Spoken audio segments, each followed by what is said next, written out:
તપાસની મેં માંગણી કરી હતી માનનીય મુખ્યમંત્રી શ્રીને, જેમાંથી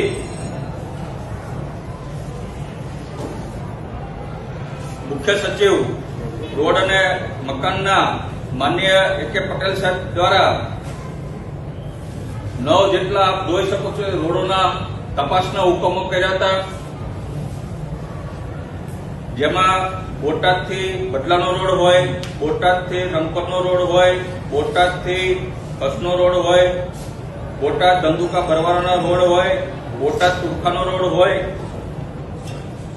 આવા 9 જેટલા તપાસના હુકમો કરવામાં આવ્યા હતા. સાથોસાથ માનનીય મુખ્યમંત્રી શ્રી પાસે 1 વર્ષ પહેલા આ રોડોના ફરિયાદો જ્યારે મને મળી હતી ત્યારે એવિડન્સ સાથે, વિડીયોગ્રાફી સાથે મેં માનનીય મુખ્યમંત્રી શ્રી પાસે તપાસની માંગણી કરી હતી. પણ દુઃખ સાથે કહેવું પડે છે કે આના જવાબમાં 48 જેટલા રોડોની જ્યારે મેં તપાસની માંગણી કરી હતી તો એક પણ રોડનો અહેવાલ આજ દિવસ સુધી મને આપવામાં નથી.